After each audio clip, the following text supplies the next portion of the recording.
या इसको ऐसे कहें जो कागज नहीं दिखाएंगे वो बांग्लादेश जाएंगे। देखिए, मैं आज रात को ही प्रधानमंत्री जी से संपर्क करूंगा।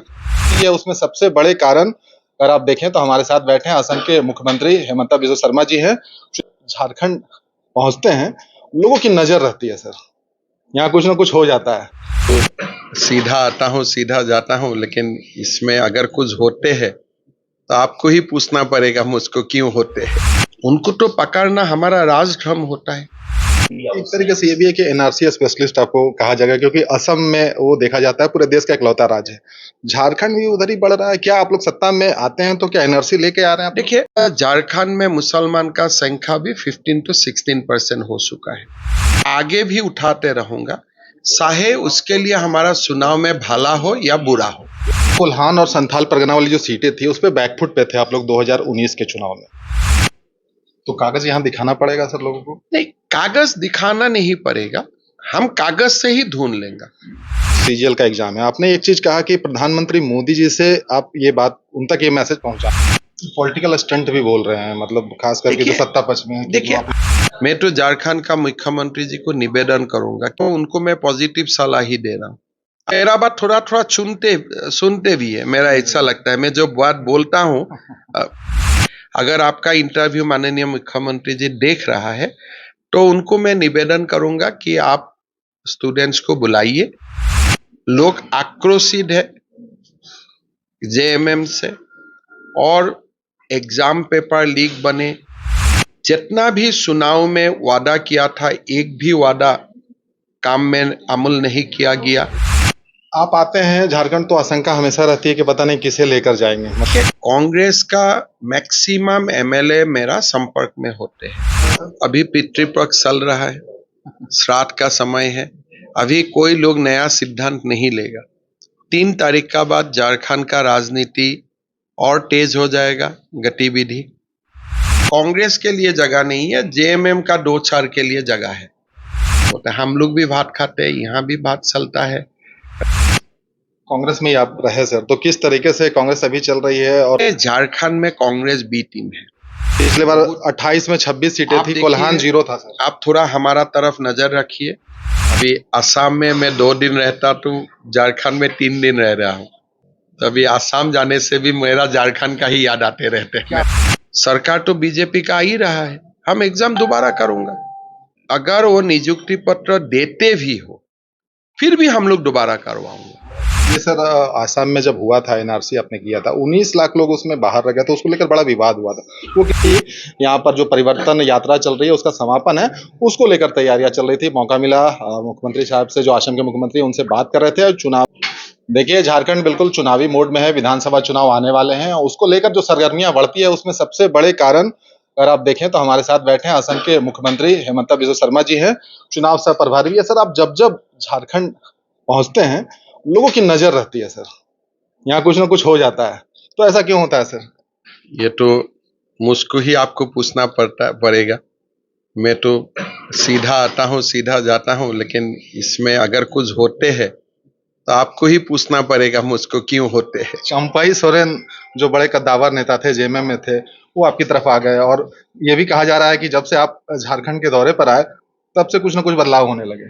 देखिए, झारखंड अभी परिवर्तन का मूड में है, और जब परिवर्तन होते हैं तो ये परिवर्तन तो चुपचाप नहीं होते हैं, परिवर्तन लाउडली होता है, परिवर्तन लोगों को दिखाई देते हैं, परिवर्तन के लिए एक वातावरण बनते हैं।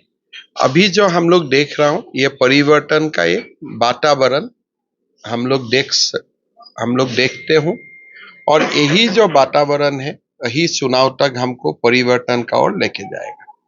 सर, कोल्हान और संथाल परगना वाली जो सीटें थी उस पे बैकफुट पे थे आप लोग 2019 के चुनाव में, क्या उसी की तैयारी है? जिस तरीके से आप लोग आक्रामक रुख अपना रहे हैं, चाहे डेमोग्राफी चेंज की बातें कर ले या फिर जो आबादी घटने की बात कर रहे हैं, बांग्लादेशी मुद्दा हो या रोहिंग्या का मुद्दा हो, तो वो क्या इसलिए आक्रामक है? देखिए, हमारा पार्टी का कोई सारे मुद्दा है जिससे चुनाव का साथ कोई संबंध नहीं होते हैं।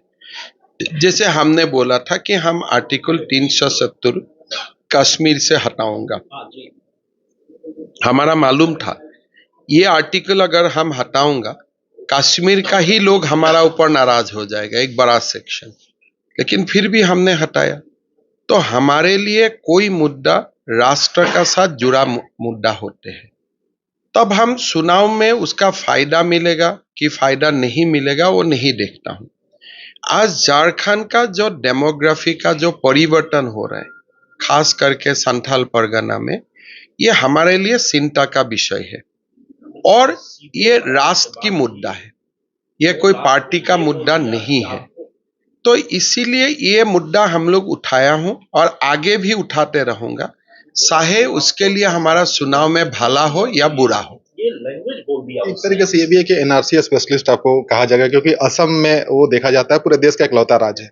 झारखंड भी उधर ही बढ़ रहा है। क्या आप लोग सत्ता में आते हैं तो क्या एनआरसी लेके आ रहे हैं आप? देखिए, हमारा असम में समस्या बढ़ा था 1951 से, और वहां का कोई सारे वोटर लिस्ट भी हमारा पास उपलब्ध नहीं था। तो उसके लिए हमें एक एनआरसी बनाना पड़ा जहां कोई सारे लोग उसमें अपना कागज दिखाना पड़ा और एक बहुत बड़ा एक्सरसाइज हुआ। लेकिन झारखंड का जो घुसपैठिया है ये 20 साल पुराना है, ये बहुत पुराना बात नहीं है। असम में वो बात 70 साल 80 साल पुराना एक किस्सा था। यहाँ में 20 साल से ये बात जोर पकड़ है और 20 साल के सारे वोटर लिस्ट हमारा पास मौजूद है। जब हम सारे वोटर लिस्ट का एक कंपैरिजन निकालूंगा अपना एक कंप्यूटराइज प्रोग्राम का माध्यम से, हमारा पास सामने आएगा कोई सारे नाम कि भाई ये नाम पहले नहीं था, पहला बार कहां से आया। जैसे अभी लोकसभा चुनाव का बाद विधानसभा चुनाव का पहले वोटर लिस्ट का अमेंडमेंट हो रहा है। ये व्यक्ति लोकसभा में भी वोट नहीं दिया था, अभी ये परिवार का नाम विधानसभा में कैसे आ गया? तो हमें लिमिटेड इंक्वायरी करना है। वो व्यक्ति को पूछा जाएगा, भाई आपने लोकसभा में कहां वोट डाले थे? बोले हम कहीं भी वोट नहीं डाले थे। आपका उम्र कितना? 40 साल। मतलब साफ हो गया कि आप लोकसभा चुनाव का बाद भारत में आप आए हैं। तो इसीलिए असम में जितना कॉम्प्लेक्स था, झारखंड में इश्यू इतना कॉम्प्लेक्स नहीं है। लेकिन अगर वो इश्यू को हम लोग अभी एड्रेस नहीं करूंगा, अभी आपका यहाँ में डेमोग्राफी चेंज होते हुए पूरा झारखंड में मुसलमान का संख्या भी 15 to 16% हो चुका है। आदिवासी निरंतर घट रहा है। देश का अंदर मुसलमान यहाँ आया है, मेरा कोई बोलने का बात नहीं है, ठीक है। लेकिन देश का बाहर से जो लोग आया है उनको तो पकड़ना हमारा राजधर्म होता है, ये तो हमको करना ही चाहिए। तो कागज यहाँ दिखाना पड़ेगा सर लोगों को? नहीं, कागज दिखाना नहीं पड़ेगा, हम कागज से ही ढूंढ लेंगे। कागज किसी को दिखाना जरूर नहीं है। वोटर लिस्ट का कॉपी में ही हम, जैसे आज ये 101 नंबर पोलिंग बूथ है, 4 चुनाव का सारे वोटर लिस्ट एनालिसिस करने से ही पता चल जाएगा कौन सा परिवार नया आया है। या इसको ऐसे कहें, जो कागज नहीं दिखाएंगे वो बांग्लादेश जाएंगे? मेरा इतना ही माल, कागज नहीं दिखाएगा बांग्लादेश नहीं जाएगा, कागज दिखाने का बार बार मौका दिया जाएगा जी। फिर भी जो कागज नहीं दिखाएगा उनका ऊपर ना कुछ कार्रवाई तो होना ही पड़ेगा। ये सर आसाम में जब हुआ था, एनआरसी आपने किया था, 19 लाख लोग उसमें बाहर रह गए, तो उसको लेकर बड़ा विवाद हुआ था। वो किस तरीके से सेटल हुआ? देखिए, कोई सेटल नहीं हुआ है अभी। ये 19 लाख लोगों का ऊपर नोटिस का प्रक्रिया शुरू हो चुका है, लेकिन हमने सुप्रीम कोर्ट को जाके बताया हो कि 19 लाख संख्या कम है, कम से कम ये 35 लाख होना चाहिए था। तो असम सरकार सुप्रीम कोर्ट में एक याचिका दिया है कि आप हमें और 20% सैंपल वेरिफिकेशन करने का इजाजत दीजिए। अगर वो इजाजत देते हैं जो अभी अंडर कंसिडरेशन है, तो कुल संख्या मेरा हिसाब से ये और बढ़ेगा। पॉलिटिकल स्टंट भी बोल रहे हैं, मतलब खास करके जो सत्ता पक्ष में है। देखिए, हमारे लिए ये कोई पॉलिटिकल स्थान का बात नहीं है। असम में पूरा सामाजिक संगठन ही ये इशू को लीड लेते हैं, बीजेपी कांग्रेस लीड नहीं लेते हैं। आप बोल रहे हैं इसलिए गंभीरता इसमें ज्यादा दिख रही है क्योंकि असम में है वो। आप एनआरसी की बात तो कर रहे हैं। असम में ये जो मुद्दा है, ये मुद्दा पॉलिटिकल पार्टी नहीं उठाता है, ये पार्टी सामाजिक संस्था उठाता है। ट्राइबल का जो संस्था होते हैं, हमारे जो मूलवासियों का संस्था होते हैं, तो असम में ये एक सामाजिक आंदोलन है। तो इसीलिए कोई मुझे असम में प्रश्न नहीं करता है कि क्या ये मुद्दा आप पॉलिटिकल फायदा के लिए उठाया है। किस लिए मैं नहीं उठाऊंगा, फिर भी हमारा समाज उठाएगा। झारखंड में भी यही हम चाहता हूं कि ये मुद्दा समाज ले ले, इसलिए ये बीजेपी का मुद्दा हो ही नहीं सकता है। ये समाज का मुद्दा है, ये स्टेट का मुद्दा है, ये राष्ट्र का मुद्दा है। तो इसीलिए ये चुनाव में हम एक सामाजिक परिवेश निर्माण के लिए काम कर रहा हूं कि आगे जाके ये मुद्दा समाज उठाए। किसलिए अगर झारखंड में अगर डेमोग्राफी परिवर्तन हो रहा है, इसमें बीजेपी का इफेक्ट नहीं होगा, यहां झारखंड का आदिवासी मूलवासियों का होगा। तो इसीलिए जो इसका खिलाफ जो आंदोलन है, इस आंदोलन को बीजेपी को नेतृत्व नहीं लेना है, समाज को इसका नेतृत्व लेना है। परिवर्तन यात्रा में पॉजिटिवनेस दिख रहा है सर।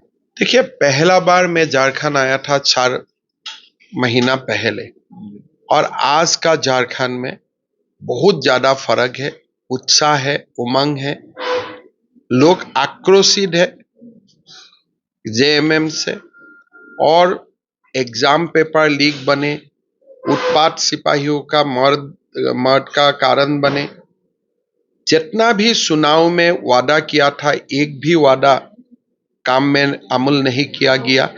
तो एक आक्रोश का वातावरण है स्टेट में, और हमारा कार्यकर्ता का बीच में उत्साह का वातावरण है कि भाई सरकार आ रहा है, और सरकार आने से जो भी झारखंड में समस्या है उनको समाधान करने के लिए हम लोग मिलके काम करेंगे। अभी आप हजारीबाग के गांधी मैदान में मौजूद थे, और ये असम में भी देखा गया कि आप लोगों से बड़े आसानी से मिल लेते हैं। छात्र वहां पर मौजूद थे जो अपनी समस्या बता रहे थे, जो सीजीएल का एग्जाम है। आपने एक चीज कहा कि प्रधानमंत्री मोदी जी से आप ये बात, उन तक ये मैसेज पहुंचाएं। देखिए, मैं आज रात को ही प्रधानमंत्री जी से संपर्क करूंगा, और ये जो झारखंड का एग्जाम में जो धांधली हुआ है, इस बारे में मैं प्रधानमंत्री जी को बताऊंगा। और मेरा विश्वास है जब 2 तारीख प्रधानमंत्री जी आएंगे, तब तक प्रधानमंत्री सारे चीज का जांच भी कर लेगा, और प्रधानमंत्री जी को हम लोग जब मिलूंगा तब हमारा डेलीगेशन भी प्रधानमंत्री जी को बताएगा। हमारा इतना ही मकसद है कि एग्जाम हो, ट्रांसपेरेंटली हो, अच्छी तरीका से हो, किसी को नौकरी ना मिले या मिले, कम से कम इतना उनको अनुभूति होना चाहिए, भाई कम से कम एग्जाम अच्छा से हुआ था। आज जो मैंने युवाओं का बीच में जो आक्रोश देखा हूं, मैं तो झारखंड का मुख्यमंत्री जी को निवेदन करूंगा कि आप सारे युवाओं को आप एक बार बुला लीजिए। हम तो जब से आए हैं उनको मैं पॉजिटिव सलाह ही दे रहा हूं। अब देखिए, पहले उत्पात सिपाहियों को मर्डर हुआ, उन्होंने कुछ नहीं किया, फिर हमने दबाव डाला, अब जाके बोला है 4 लाख रुपया दूंगा। हम बोला है 4 लाख रुपया से नहीं होगा, परिवार में एक एक नौकरी दे दीजिए। फिर मैंने बोला कुछ सिस्टम चेंज कीजिए, थोड़ा बहुत किया लेकिन ज्यादा नहीं किया। अभी वो मेरा बात थोड़ा थोड़ा सुनते भी है, मेरा ऐसा लगता है। मैं जो बात बोलता हूं, जो बोलते हैं कि एकदम बाहर नहीं कर देते हैं, कुछ कुछ बात मेरा सुनते भी, ऐसा मेरा लग रहा है। जो भी है, अगर आपका इंटरव्यू माननीय मुख्यमंत्री जी देख रहा है, तो उनको मैं निवेदन करूंगा कि आप स्टूडेंट्स को बुलाइए, चाय पिला के बढ़िया से 50-100 स्टूडेंट को बुलाइए, बात सुनिए। अगर उनका बाद में दम है तो एग्जाम रद्द कीजिए, अगर उनका बाद में दम नहीं है तो छात्राओं को आप समझाइए, इसलिए वो तो आपका ही भाई है, आपका ही बहन है। 5 से 6 लाख छात्रों ने एग्जाम दिया था। उम्मीदें आपने बढ़ा दी है सर, जैसे अभी आप मिले हैं और जो बातें आपने कही है, तो क्या पॉजिटिव इसमें देख सकते हैं लोग कि कुछ होने वाला है? देखिए, मैंने छात्राओं को इतना ही बोला हूं कि अगर सचमुच एग्जाम पेपर लीक हुआ है, सरकार तो बीजेपी का आ ही रहा है, हम एग्जाम दोबारा करूंगा। अगर अभी चुनाव भी घोषणा होने वाला है, ये एग्जाम अगर वो नियुक्ति पत्र देते भी हो, फिर भी हम लोग दोबारा करवाएंगे। इसलिए बच्चा को न्याय देना हमारा काम है, और हम न्याय देते ही रहूंगा। आप आते हैं झारखंड तो आशंका हमेशा रहती है कि पता नहीं किसे लेकर जाएंगे, मतलब अभी अब आप खुलकर भी कहते हैं कि हम तोड़ते हैं लेकिन संवैधानिक तरीके से, तो क्या फिर वो भी देखिए, कुछ अभी चल रहा है सर? अभी पितृपक्ष चल रहा है, श्राद्ध का समय है, अभी कोई लोग नया सिद्धांत नहीं लेगा। 3 तारीख का बाद झारखंड का राजनीति और तेज हो जाएगा गतिविधि। और मेरा इतना ही निवेदन है कि जो भी अच्छे लोग हैं जहां में भी है, आइए और बीजेपी में शामिल होइए। इसमें कोई छुपा के मैं नहीं बोल रहा हूँ, मैं खुल के बोल रहा हूँ कि आइए बीजेपी में, आइए प्रधानमंत्री जी का नेतृत्व में सब लोग मिल के हम लोग काम करते हैं। इससे पहले आपने कहा था कि 10-12 लोग कांग्रेस के संपर्क में, तो क्या अभी भी संपर्क में हो? देखिए, कांग्रेस का मैक्सिमम एमएलए मेरा संपर्क में होते हैं, लेकिन जगह नहीं है, इसलिए मैं कहां से कहां लाऊं, कि इसलिए मेरा सारे कैंडिडेट शेड हो चुका है, इसीलिए कांग्रेस के लिए जगह नहीं है, जेएमएम का 2-4 के लिए जगह है। तो देखा जाए आगे क्या होगा। कांग्रेस में ही आप रहे सर, तो किस तरीके से कांग्रेस अभी चल रही है और राहुल गांधी जी के लिए क्या? यहाँ में झारखंड में कांग्रेस बी टीम है, उनका कोई दम नहीं है। झारखंड में जो फाइट है जेएमएम बनाम बीजेपी। कांग्रेस तो एक ऐसा होता है ना 12 मैन इन क्रिकेट, तो कांग्रेस 12 प्लेयर्स बन के बैठा हुआ है, कांग्रेस का कोई भूमिका नहीं है। कोल्हान और संथाल परगना में इस बार बदलाव होगी, पिछले बार 28 में 26 सीटें थी, कोल्हान 0 था सर। आप थोड़ा हमारा तरफ नजर रखिए, हम लोग बहुत कुछ कर रहा हूँ, हर दिन नया नया कुछ होते ही रहा है, समाज को जोड़ने का कोशिश हो रहा है, और मेरा लगता है इस बार कोल्हान हो संथाल हो बहुत ही अच्छा परिणाम आने वाला है, इतिहास रचाएगा बीजेपी। झारखंड में काफी दिनों से है, तो यहाँ के पकवान आप खा रहे हैं सर, कैसा लग रहा है? मैं तो एक प्रकार अभी असम में मैं 2 दिन रहता, तो झारखंड में 3 दिन रह रहा हूँ, तो अभी असम जाने से भी मेरा झारखंड का ही याद आते रहते हैं। क्या बातें लेकर जाते हैं, बताते हैं वहाँ के लोगों को झारखंड के बारे में, क्या बताते हैं? देखिए, असम का जो खाने है और झारखंड का जो खाना है, और झारखंड का लोगों का जो रहन सहन और असम का लोगों का रहन सहन है, मूलतः एक ही है, बहुत ज्यादा आपको डिफरेंस फील नहीं होता। हम लोग भी भात खाते हैं, यहाँ भी भात चलता है, रहन सहन ड्रेस मोटा मोटी चलता है। और आपको तो मालूम ही है कि झारखंड का कम से कम 20 लाख आदिवासी लोग असम में ही रहते हैं, तो इसीलिए मुझको बहुत फर्क नहीं दिखाई देते। झारखंड बहुत पसंद आ रहा है सर आपको, बार बार आप आते हैं? एकदम 4 महीना में आते ही रहा, और बीजेपी सरकार बनेगा तो 2 महीना 3 महीना में एक बार आ ही जाऊंगा। बहुत बहुत धन्यवाद। ये सुन रहे थे आप, सारी बातें बड़ी बेबाकी से रखते हैं। हजारीबाग में मौजूद है। 2 अक्टूबर को प्रधानमंत्री नरेंद्र मोदी की यहाँ पर जो परिवर्तन यात्रा चल रही है उसका समापन है, उसको लेकर तैयारियां चल रही थी। मौका मिला मुख्यमंत्री साहब से, जो असम के मुख्यमंत्री, उनसे बात कर रहे थे। चुनावी सह प्रभारी भी हैं और अपनी बातें खुलकर रखते हैं, चाहे एनआरसी की बातें कर ले या फिर राजनीतिक में जो तोड़ फोड़ होती है उसकी बातें कर ले। अभी भी कह रहे हैं पितृपक्ष चल रहा है, इसके बाद देखिए बहुत कुछ होने वाला है। बहुत बहुत धन्यवाद।